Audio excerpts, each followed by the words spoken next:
विदुर जी के पूछने पर मैत्रेय जी बोले, ब्रह्मा जी की आज्ञा पाकर मनु एवं शत्रुपा वनों में तप करने के लिए चले गए। वहां श्री नारायण के नाम का जाप करते हुए उन दोनों ने 1000 वर्ष तक कठिन तपस्या की। सर्दी, गर्मी अथवा बारिश तथा आंधी तूफानों की चिंता न करके निरंतर तप करते रहे। उनकी कठिन तपस्या देखकर प्रभु श्री हरि ने उन्हें साक्षात दर्शन दिया और वर मांगने के लिए कहा। प्रभु भक्त वत्सल को साक्षात आपने सामने पाकर मनु एवं शत्रुपा बोले, हे दीन दयाल, आप तो अंतर्यामी हैं। हमने जगत की रचना हेतु कठिन तप किया तथा राज सिंहासन प्राप्ति की अभिलाषा हमारे मन में बसी रही। हे प्रभु, हमसे बहुत बड़ी भूल हुई है, हमें क्षमा दान प्रदान करें। प्रभु, हमें क्षमा दान दे। मनु एवं शत्रुपा की प्रायश्चित भरी वाणी सुनकर श्री नारायण के होठ मुस्कुरा उठे। तत्पश्चात वे बोले, हे मनु एवं शत्रुपा, तुम दोनों ने मन में जिस अभिलाषा को रखकर तप किया है उसकी पूर्ति हो, किंतु उसके अलावा भी कुछ मांगना चाहते हो तो मांग लो। तुम्हारी तपस्या से मैं अति प्रसन्न हूँ। प्रभु के वचन सुनकर वे अति प्रसन्न हुए और पुत्र प्राप्ति की कामना करते हुए बोले, हे जगत के पालनहार स्वामी, यदि आप हम पर प्रसन्न हैं और वर देना चाहते हैं तो कृपा करके ऐसा वर दें जिससे मुझे आप जैसा पुत्र रत्न प्राप्त हो। उनके वचन सुनकर प्रभु अपने दिव्य नेत्रों से समस्त सृष्टि का निरीक्षण पल भर में कर लिया। तत्पश्चात हंसकर बोले, हे मनु, मेरे समान समूचे संसार में कोई नहीं है और मैं तुम्हें इच्छित वर मांगने की अनुमति दे चुका हूँ, इसलिए मैं स्वयं ही तुम्हारे पुत्र के रूप में जन्म लूंगा। वर प्रदान कर प्रभु अंतर्ध्यान हो गए। तब मनु एवं शत्रुपा अपने पिता ब्रह्मा जी के पास आए और उनके आदेशानुसार संपूर्ण भूलोक पर राज्य करने लगे।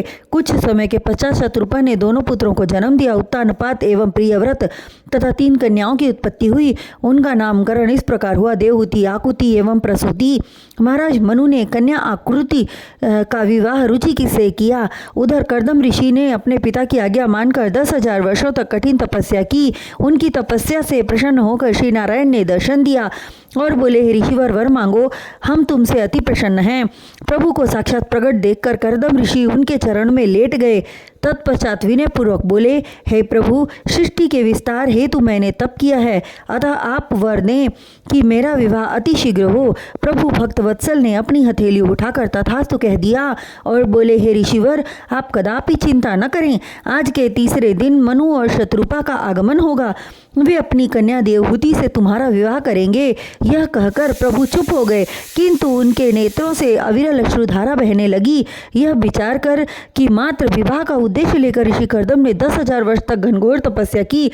प्रभु की आंखों से आंसू निकलकर जिस स्थान पर गिरे वहाँ एक सरोवर तालाब बन गया। उनके आंसू बूंद बूंद कर गिरे, इसलिए इस सरोवर का नाम बिंदु सरोवर पड़ गया, जो बाद में चलकर बिंदुसर के नाम से विख्यात हुआ।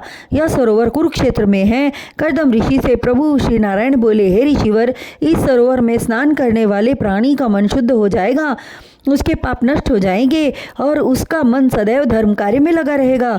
प्रभु के वचनों को सुनकर कर्दम ऋषि ने एक बार फिर प्रभु के चरणों में शीश झुकाया। तत्पश्चात श्री नारायण हरि नारायण अंतर्ध्यान हो गए। किंतु प्रभु के कथनानुसार तीसरे दिन मनु एवं शत्रुपा का आगमन ऋषि के आश्रम में हुआ। ऋषि के साथ रथ पर सवार होकर उनकी कन्या देवहूति भी आई थी। तीनों प्राणियों ने ऋषि को प्रणाम किया। कर्दम ऋषि का आश्रम अत्यंत रमणीक था।